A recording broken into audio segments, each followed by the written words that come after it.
santifícalos en la verdad, tu palabra es verdad. Juan 17:17. El objetivo de esta lección es comprender que el extenso conflicto cósmico entre las dos fuerzas opuestas e irreconciliables, Dios y el diablo, del cual hemos estado hablando durante todo este trimestre, está llegando a su fin y culminará en una batalla final que girará en torno a dos cuestiones básicas. Primero, la autoridad y segundo, la adoración. Es decir, quién se sentará en el trono del universo y quién recibirá la adoración debida al Creador, Proveedor y Salvador. Por estas razones, el conflicto involucrará también al sábado como día de reposo bíblico, porque es el símbolo de todo el poder de Dios como Creador, Proveedor y Salvador. Se me llamó la atención entonces a otra escena. Parecía haber un corto tiempo de paz. Una vez más, los habitantes de la tierra fueron presentados delante de mí, y de nuevo las cosas se hallaban en la mayor confusión. La lucha, la guerra, el derramamiento de sangre, con hambre y pestilencia, rugían por doquier. La guerra causaba hambre. La necesidad y el derramamiento de sangre producían pestilencia. Y entonces los corazones de los hombres desfallecían por el temor y la expectación de las cosas que sobrevendrán sobre la tierra. Maranatha, página 257, Elena de White. El primer punto que vamos a considerar después de esta introducción es la crisis venidera. Amados, no os sorprendáis del fuego de prueba que os sobrevendrá como si alguna cosa extraña os aconteciese. Primera de Pedro 4:12. Las terribles persecuciones de Nerón pronto quemarían la iglesia. Los vejámenes crecientes de judíos y romanos eran tan solo un preludio del holocausto que se acercaba. Deben esperarse problemas producidos por la incomprensión del mundo frente a la fe del cristiano. Al analizar el conflicto de los siglos, debe analizarse encontrando más bien tendencias proféticas que eventos políticos específicos. Una de estas tendencias es la unidad de las iglesias en puntos comunes de doctrina, a fin de imponer la adoración en el día domingo. Otra tendencia es el creciente prestigio internacional del papado. La caída del comunismo, el surgimiento del papado como una poderosa entidad geopolítica, los Estados Unidos como una gran superpotencia mundial, el surgimiento del espiritismo, la nueva derecha, la unión de católicos y protestantes también son tendencias importantes. Jesús describió el propósito de la profecía cuando dijo: Y ahora os lo he dicho, antes que suceda, para que cuando suceda, creáis. Esto está en Juan 14:29. No es necesario saber las fechas desde la lluvia tardía hasta el fin del tiempo de gracia y la ley dominical, pero deberíamos poder leer las señales de los tiempos y emocionarnos porque significan que Jesús viene para llevarnos a nuestro hogar celestial. El segundo punto es: identifiquemos a la bestia del mar. Me paré sobre la arena del mar y vi subir del mar una bestia que tenía 7 cabezas y 10 cuernos, y en sus cuernos 10 diademas, y sobre sus cabezas un nombre blasfemo. Y la bestia que vi era semejante a un leopardo, y sus pies como de oso, y su boca como de león, y el dragón le dio su poder y su trono y grande autoridad. Apocalipsis 13:12. A primera vista, la bestia que surge del mar y que Juan ve, le impresionó que se parecía al gran dragón rojo, porque como él tenía 7 cabezas y 10 cuernos, pero el dragón tenía diademas reales en sus 7 cabezas, mientras esta bestia las tenía en sus 10 cuernos. Además, era semejante a un león, un oso y un leopardo, y estos animales en el libro de Daniel simbolizan sucesivamente a los imperios babilónicos, persa y griego. Esta bestia surge del mar, o sea, las multitudes de pueblos, muchedumbres de naciones. Esta bestia, como el dragón, también tiene su poder, porque el dragón le dio su poder, su trono y su gran influencia. También Juan vio que una de sus cabezas sufrió una herida mortal, de la cual se recuperó asombrosamente, y como resultado de esto todo el mundo adoró a la bestia del mar y se decían unos a otros: ¿quién como la bestia? ¿Quién puede luchar contra ella? Además, esta bestia blasfemaba contra Dios, especialmente su nombre, su morada, o sea, su templo en el cielo, y los que moran en el cielo. Se le concedió a esta bestia hacer guerra contra los santos y vencerlos.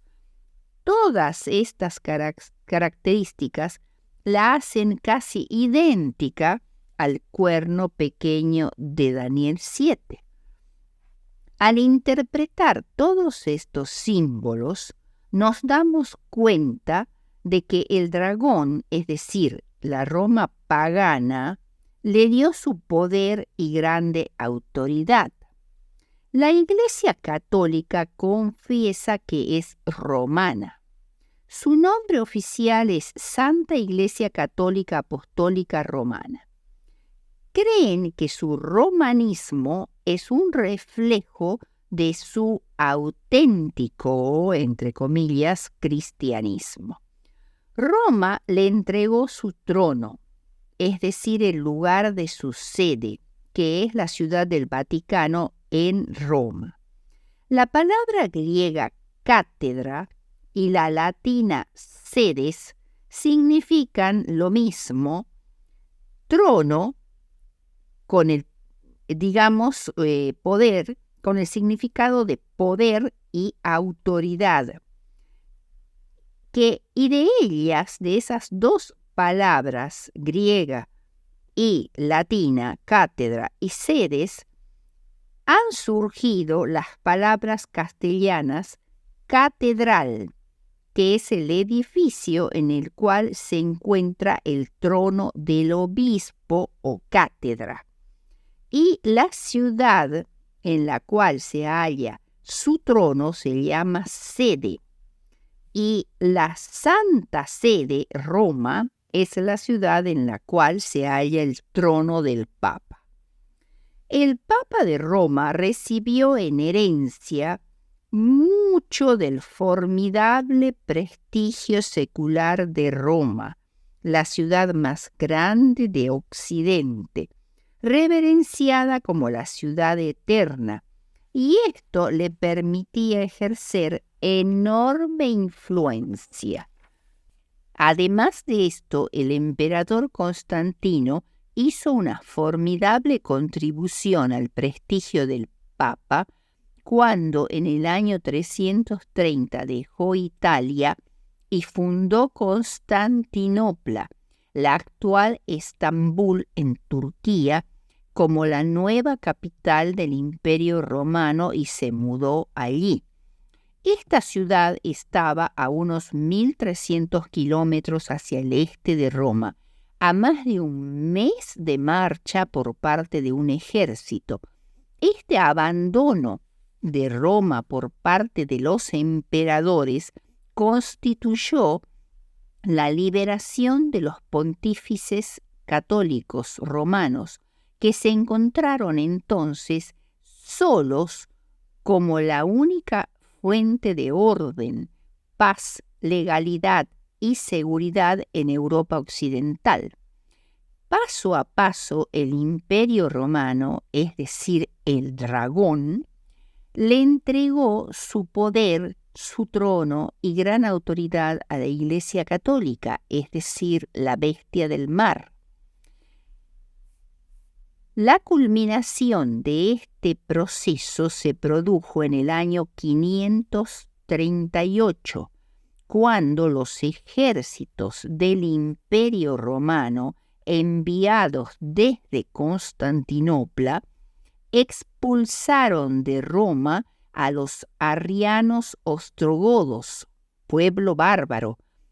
Por lo tanto, este año es el comienzo de los 42 meses o 1260 años durante los cuales se le dio autoridad para actuar al papado, como dice Apocalipsis 13:5.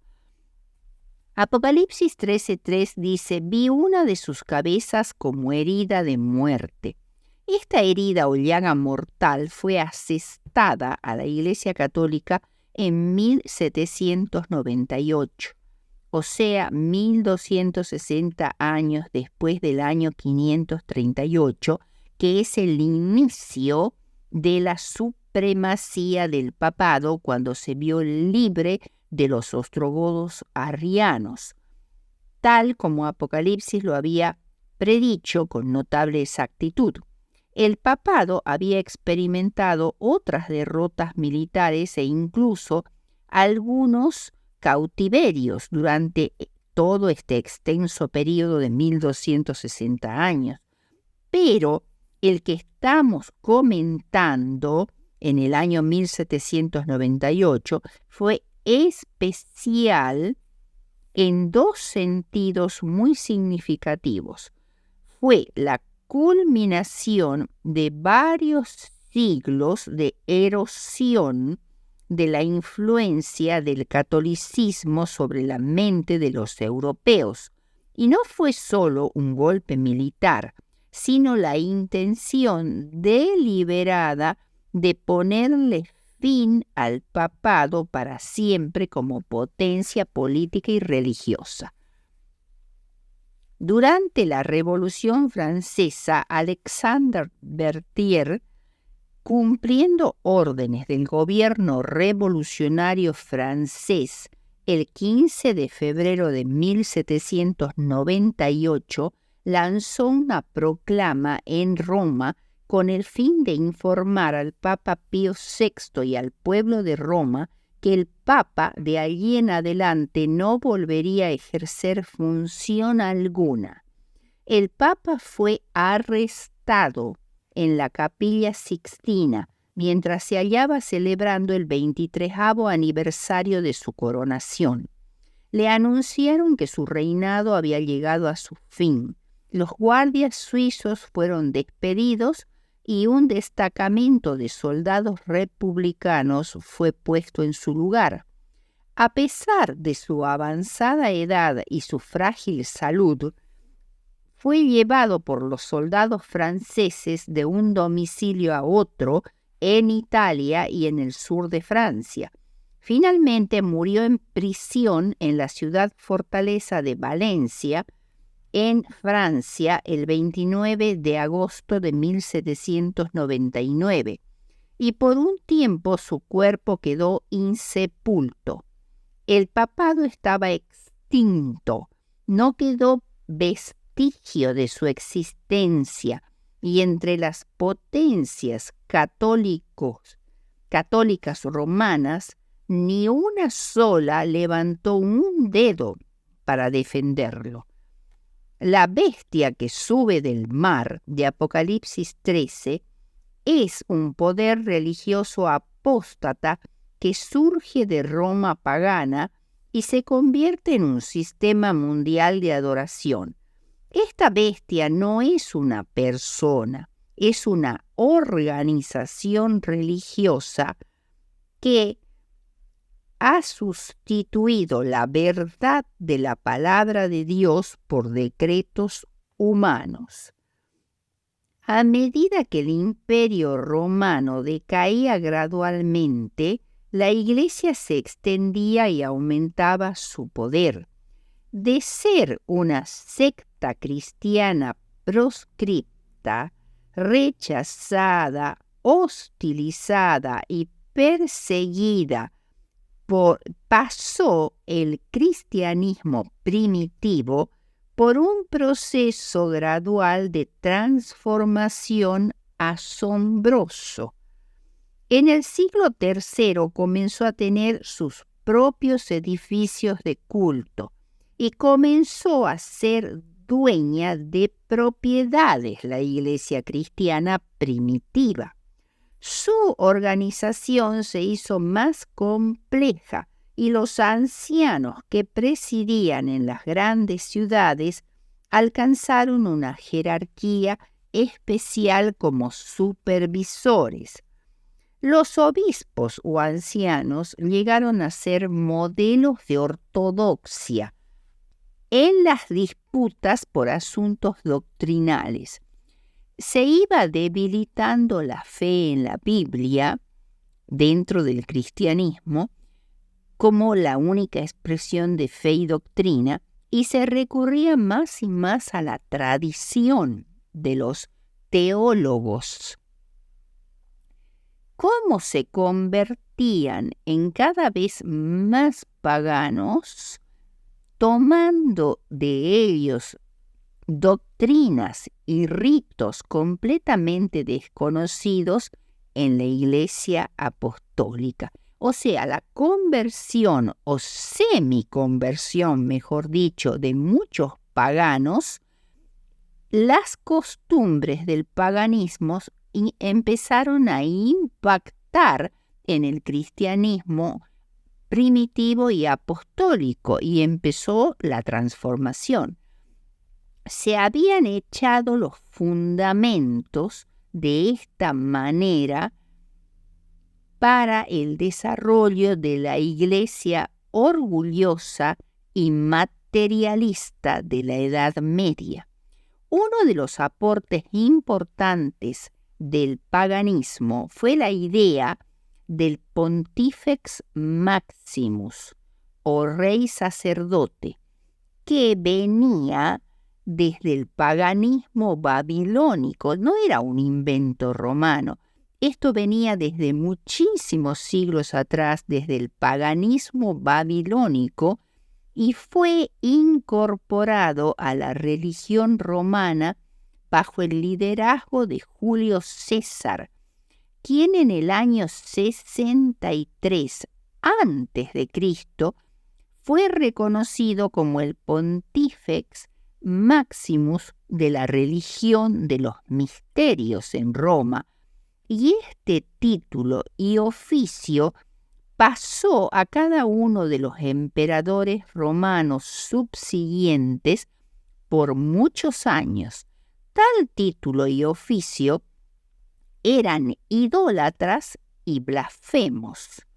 Cuando el obispo de Roma había alcanzado ya una posición de prestigio y poder político, no solo fue considerado una persona importante, tanto por cristianos como por paganos. Así que fue en el año 378, siendo Démaso obispo de Roma, que fue elegido como Pontífex Máximo, o sea, el alto sacerdote oficial de los misterios babilónicos.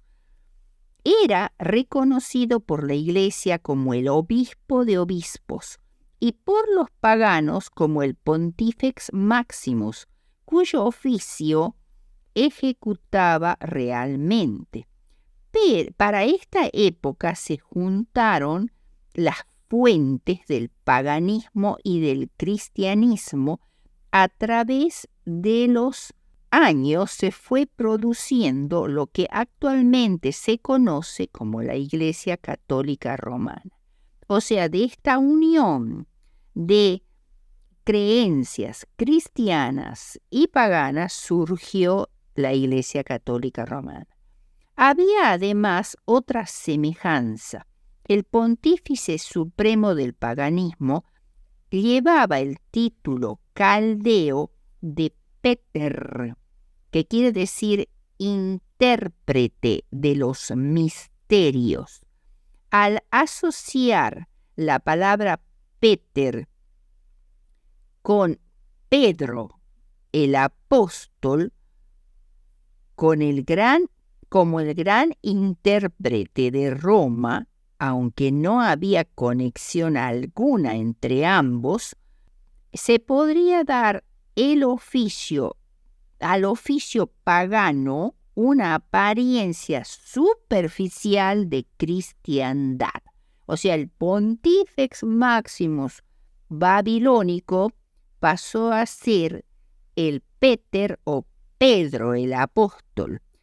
Para ello empezaron a ser propagadas a partir del siglo IV ciertas creencias, como ser que Pedro fue a Roma.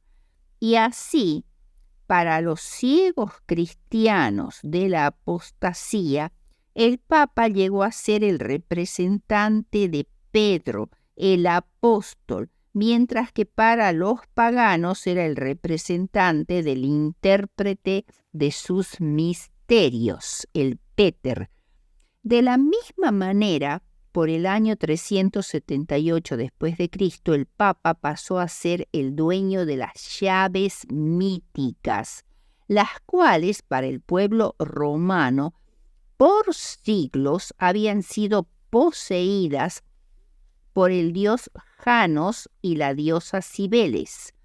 Mitra, el dios del sol o solar, portaba 2 llaves como símbolo de autoridad. Por eso, aún el texto de Mateo 16:19, donde Jesús le dijo a Pedro, «Y a ti daré las llaves del reino de los cielos», Mateo 16:19, le daban importancia como que Pedro tenía las llaves del reino.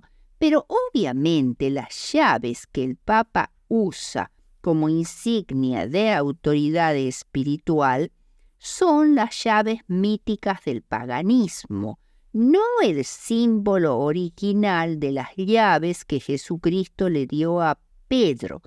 Las llaves que nuestro Señor dio a Pedro, simbólicamente le dio las llaves a Pedro, no se las dio tan solo a Pedro, se las dio a todos los discípulos Y no era una llave material de una puerta material, sino que fue la predicación del Evangelio, a través del cual los hombres podrían ser salvos y tener entrada por el Evangelio en el glorioso reino de los cielos. Esas eran las llaves que Cristo les dio a sus discípulos.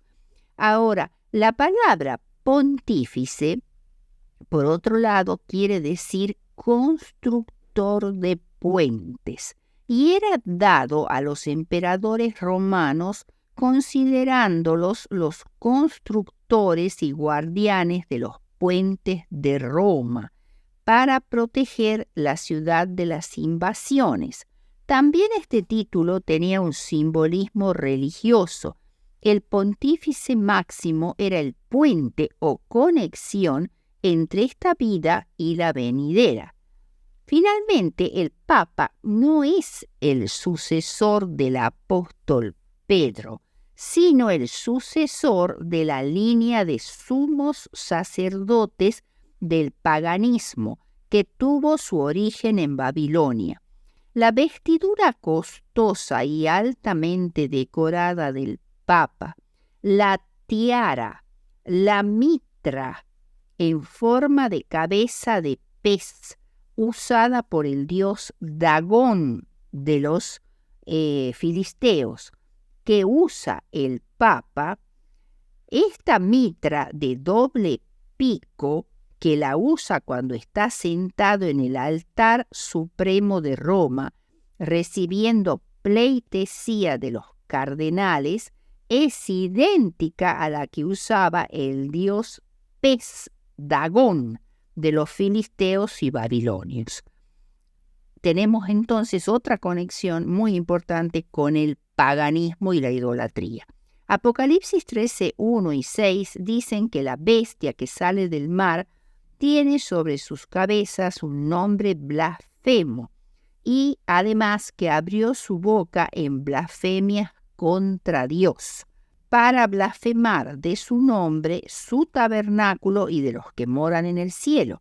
Se dice en la Biblia que blasfemar es pretender ser Dios o hacer cosas que solo Dios puede hacer, como por ejemplo perdonar pecados. La literatura eclesiástica abunda en ejemplos de las pretensiones arrogantes y blasfemas del papado. Ejemplos típicos son: el Papa es de una dignidad tan grande y es tan excelso que no es un mero hombre, sino como si fuera Dios y el vicario de Dios. El Papa está coronado con una triple corona como Rey del cielo y de la tierra y de las regiones inferiores. Tiene plenitud de poder. A él le ha sido encomendada por Dios omnipotente la dirección no solo del reino terrenal, sino también del reino celestial. El Papa tiene tan grande autoridad y poder que puede modificar, explicar e interpretar aún las leyes divinas. El Papa puede modificar la ley divina, ya que su poder no es de hombre, sino de Dios, y actúa como vicerregente de Dios sobre la tierra, con el más amplio poder de atar y soltar a sus ovejas.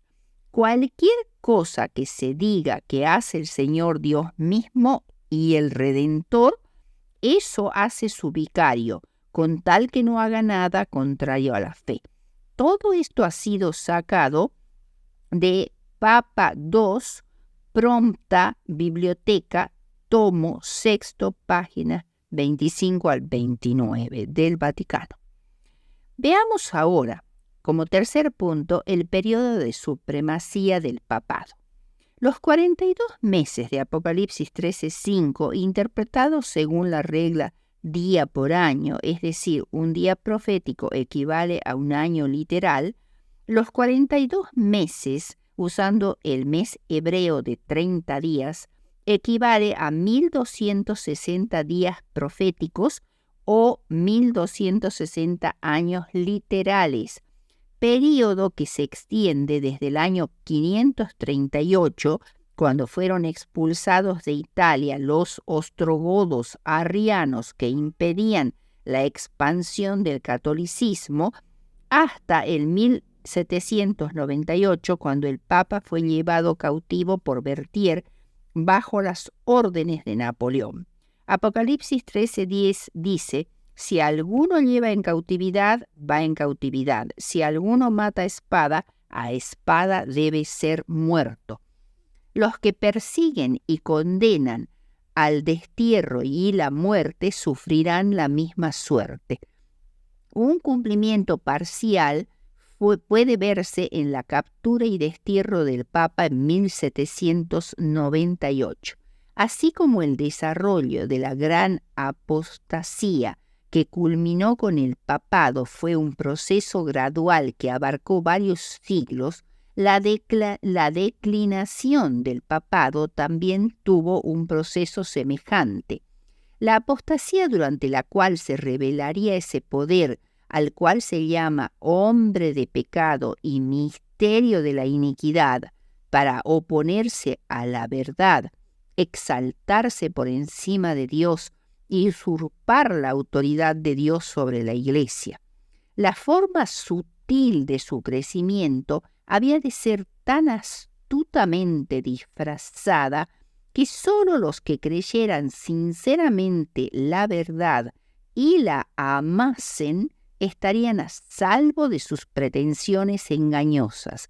La presencia de fuerzas siniestras ya obraban en la Iglesia cristiana antes del fin del primer siglo, fuerzas que presagiaban herejía, cisma y apostasía de proporciones mayores.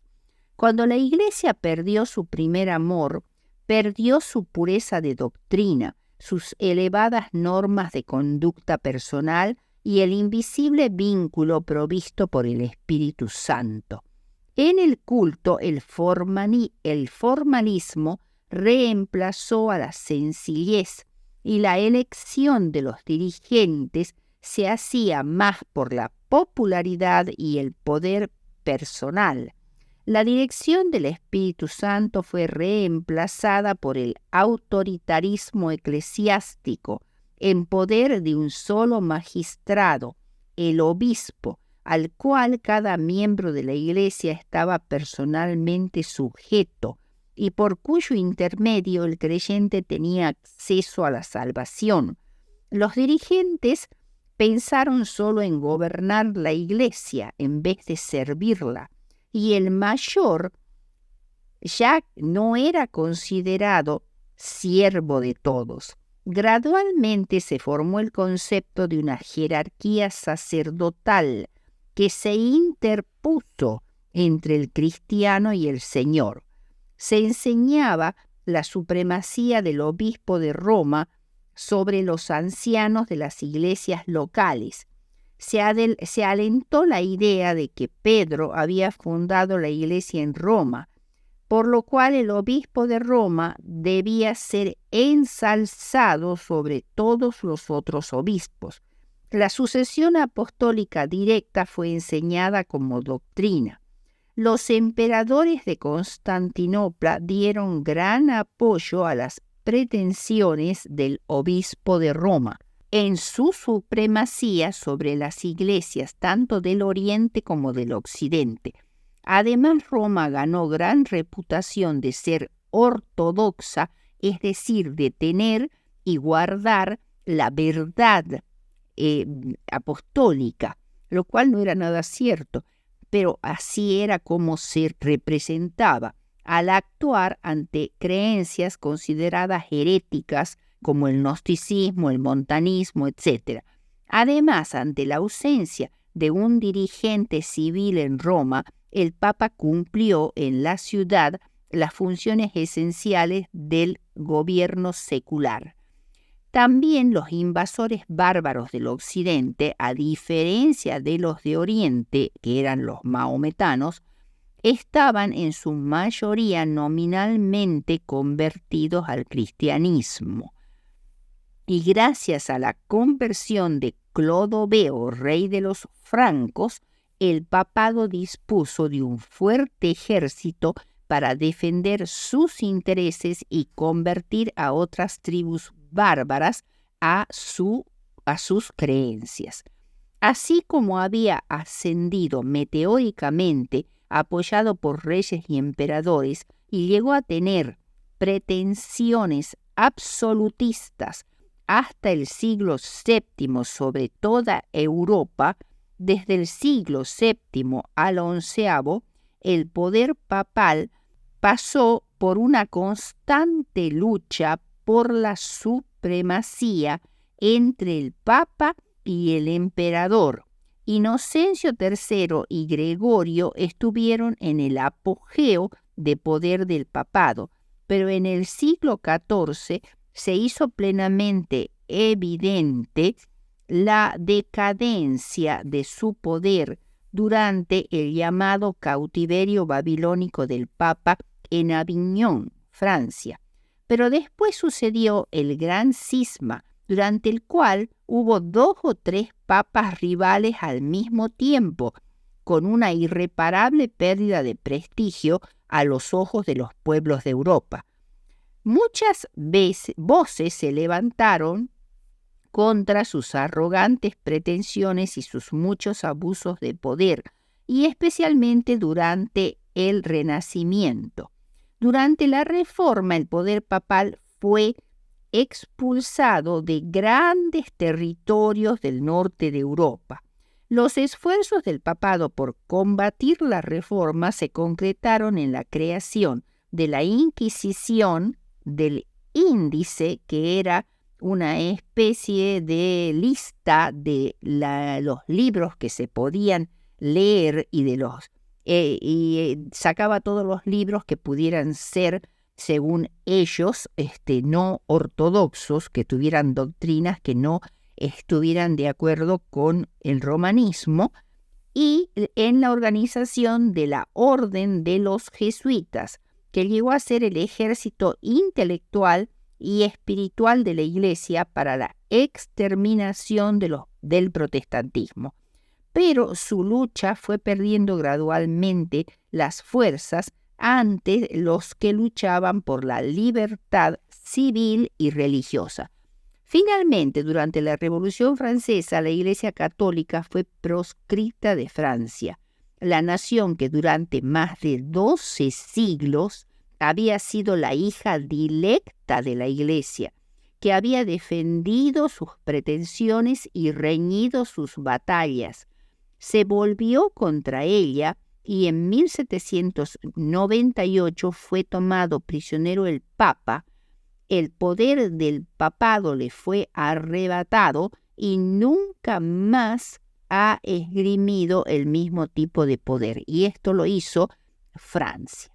En 1870, los estados pontificios pasaron a formar parte del Reino Unido de Italia. El poder temporal que el papado había ejercido durante más de 1000 años se acabó y el Papa voluntariamente llegó a ser el prisionero del Vaticano hasta que su poder temporal fue restaurado en 1929.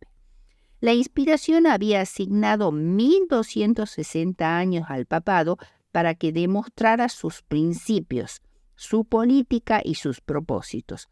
Pero llegó el momento en el cual el que lleva a cautividad va en cautividad, el que mata a espada debe ser muerto.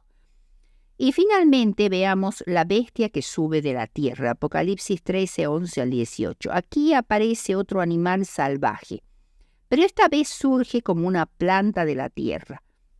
Tenía solo 2 cuernos, no 10, y eran suaves y cortos como los de un cordero, pero hablaba como dragón o como una serpiente. A pesar de su aspecto amigable, hablaba como Satanás, como la serpiente antigua del jardín del Edén, como el antiguo imperio romano y la iglesia medieval. Era un lobo con piel de oveja.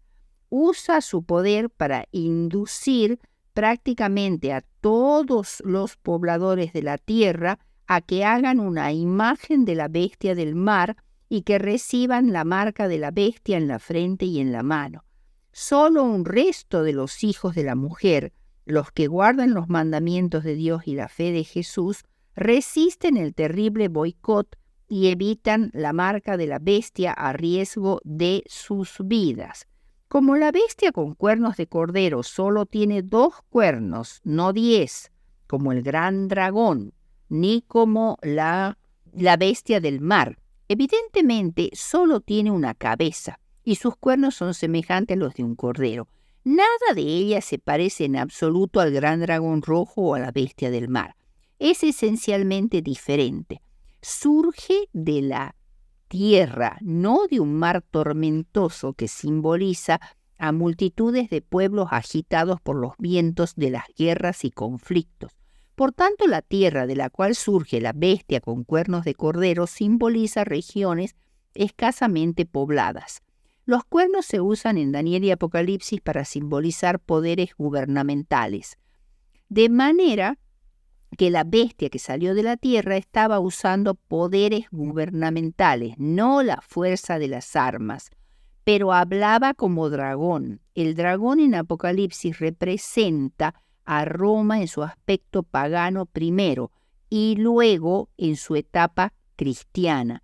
La bestia de la tierra, tan diferente en su aspecto y en la época de su aparición, alrededor de 1798, cuando la bestia del mar recibe su herida mortal, finalmente termina engañando y oprimiendo como las potencias romanas.